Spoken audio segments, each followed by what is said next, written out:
Last week, I ran a poll. I wanted to know which Avatar video you guys wanted next. Zuko, Iroh, Azula, Katara, or Sokka. Overwhelmingly, you guys voted for Zuko. There are plenty of reasons why I believe that was the case, and I'm here to discuss them all in this character analysis of the Fire Nation Prince, Zuko. I've always had to struggle and fight, and that's made me strong. It's made me who I am. One of the major strong suits about Avatar The Last Airbender is the relatability of its characters. That not only are they all written to near perfection, but they're also so relatable to people in real life. If you don't resonate with one of their characters, then you know somebody who does. Zuko exemplifies somebody who is always trying their best and has their heart in the right place, but outside factors cloud their judgment and therefore make them fail at execution. The story of Zuko is not a story from evil to good, but rather a story of maturation. While most characters grow in Avatar, Zuko grows the most and has the biggest difference from start of series to end of series when it comes to characterization. It's very clear that everything that Zuko did and everything that Zuko went through was very intentional. It was known from the start of the series that Zuko would eventually end up joining Team Avatar. Not by us, but by the creators. The seeds were sown to show parallels between Aang and Zuko, as well as to show positive traits and moments that Zuko has. This is to show that from the beginning, Zuko has a good heart. In my last Goku video, I detailed the difference between change and growth. Change being that your fundamental beliefs are different from what they once were, whereas growth is where your beliefs never change, but you express them in different ways. Simply put, an example of change would be if someone is a violent criminal and then has a child and learns the value of life, vowing to never put their hands on somebody in the wrong manner again. That person would have changed. Their value system has changed, their priorities have changed, things are different. But an example of growth would be someone who's always loved the idea of going on a roller coaster, but is just too scared of heights to get on one. When they finally work up the courage to get over that fear, they then go on roller coasters and find out that they love them. There was never a change there. They just grew in a manner that allowed them to express themselves in that way. Zuko does change his priorities, but his heart never changes. At the start of the series, Zuko is an angsty teenager, and at the end of it, he still is angsty. He's just learned how to deal with those emotions in a healthy manner, for the most part. But let's look at Zuko from the beginning to understand what I'm talking about to say that he grows and had a good heart from the beginning. The iconic scar that Zuko rocks on the left side of his face was obtained when he objected to the battle strategy plan in a war meeting by a Fire Nation general. The plan was to put all of the new recruits to the war at the front lines and use them as a distraction. They would all die as a result of this, but the general said that they would get the upper hand by flanking the enemy. This was not the popular opinion in that room. Nobody had to tell Zuko what his morals should be. He just looked at it and knew that it was wrong to sacrifice people who were giving their life for their country. This is something that I imagine Azula would never do, and that we clearly see his father wouldn't do, as he's the one that decides to have an Agni Kai with Zuko and leaves him with a permanent scar on his face. So we see that independent of outside factors, Zuko has a pure heart. However, we also get a scene when he's a kid where he's with his mother, and he throws a rock at a turtle duck saying that Azula did it, and he laughs at it. He stops laughing when his mother reprimands him and says that this is bad. This shows us that Zuko is susceptible to the influence of others. His moral compass can be affected by those around him. This trait adds to Zuko's relatability, as peer pressuring has always been a thing, and is also indicative of what makes it so difficult for him to make the right decisions in his shift into becoming a hero. Someone like Zuko is more relatable than someone like Vegeta because Zuko is growing up with bad people around him, people that are doing very well in life and steering him in the wrong direction, whereas his heart is somewhat weakly in the right area, whereas someone like Vegeta is completely evil and turned off to anything good until a very quick and dramatic shift into being a better person like he is in Dragon Ball Super. Not to say that Vegeta didn't grow up around terrible people as well, just saying that whenever they show Vegeta as a kid, there's never a struggle with morality in that. When Zuko finds out that his mother is gone, he frantically runs around and cries. When Vegeta finds out that his entire planet has gone extinct, including his father, he seems like he doesn't care. Now, if you find Vegeta more relatable in that sense, please seek help. But I only point this out to show the intentionality with Zuko, as well as to show the little nuances that make him relatable to us, whereas other shows can be much more rigid with a change like this. Now that we've established his base, let's establish his growth. I have to do this! I'm begging you, Prince Zuko. It's time for you to look inward and begin asking yourself the big questions. Who are you? And what do you want? Zuko grows over a very slow period. He makes mistake after mistake, culminating in his biggest mistake, betraying his uncle at the bottom of Ba Sing Se. Prior to this betrayal though, we saw a lot of potential and progress towards him being the character that he ends up being at the end of the show.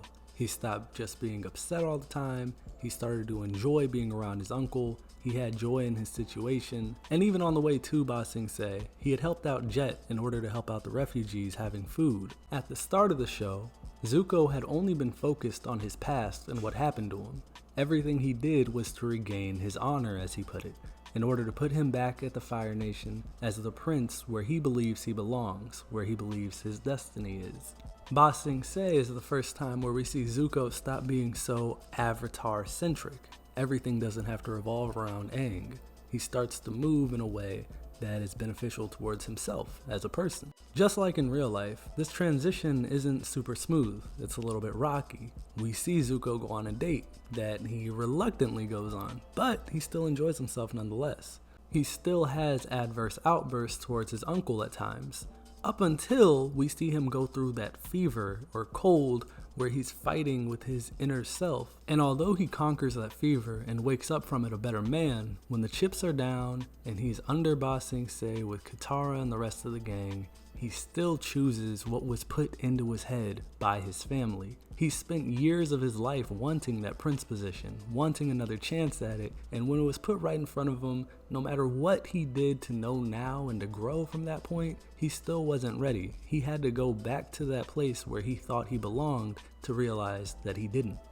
Zuko spent the majority of the show angry at Aang. Even though Aang did nothing to him personally, he put all of the blame that should have been aimed at his father and his family onto Aang. And so, when he had an opportunity to get rid of Aang to deal with that problem, he did. And when his anger remained and his displacement still remained in his heart, he was confused by it. He had Iroh that whole time while he was searching for Aang, so Iroh being in prison couldn't be the reasoning for him being upset, and he found himself left with only being able to blame himself. No! Then who? Who are you angry at? Answer the question, Zuko. Talk to us. Come on, answer the question. Come on, answer it. I'm angry at myself! His growth from this all, once again, is not immediate. Even when he doesn't feel comfortable in his position as prince and being by his father's side, he still takes liberties such as ordering Combustion Man to go after Aang when he finds out that he's still alive. All of these mistakes and wrongdoings finally pay dividends when he decides to join Team Avatar on the day of the eclipse. Why are you here? I'm here to tell the truth. For so long, all I wanted was for you to love me. You, my father, who banished me just for talking out of turn. My father, who challenged me, a 13-year-old boy, to an Agni Kai. It was to teach you respect. It was cruel, and it was wrong. Then you've learned nothing. No, I've learned everything, and I've had to learn it on my own. Confronting his father, we finally see him take that leap to the other side. He sees the truth for what it is. It was never his fault. It was never Aang's fault. It has all been his father. And he is chased after his father's approval for the majority of this series. He recognizes how great of a father figure Uncle Iroh has been to him, and he finally hears all the teachings that Iroh has been spitting to him this entire series. Specifically, what Iroh was telling him when they were under Ba Sing Se, when he told him that his destiny is what he makes it. He decides what it is, not his father and not anybody else. I am so sorry and ashamed of what I did. I don't know how I can ever make it up to you, but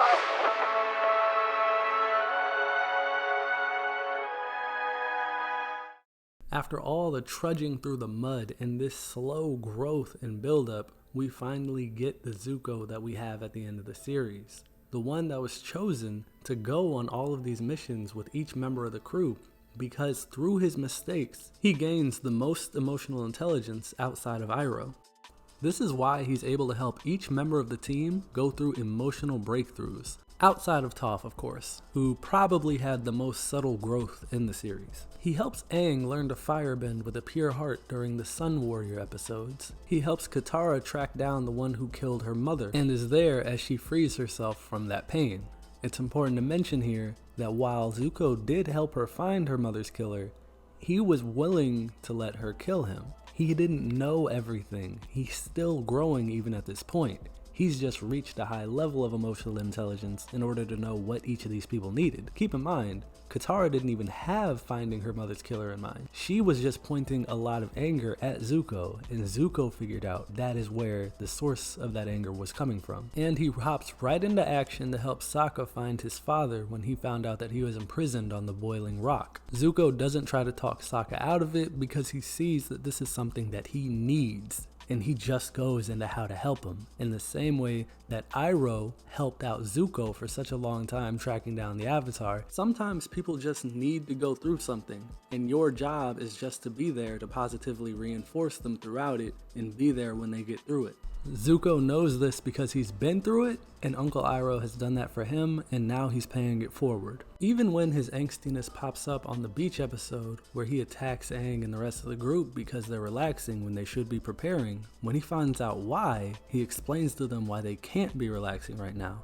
He'll never stop making mistakes the same way we never will because we're all just human, but he tries his best, he learns from them, and he grows. And it's remarkable to see the once selfish prince sacrifice himself when Katara is about to be struck by lightning during his Agni Kai with Azula. By the end of the show, Zuko has become a hero.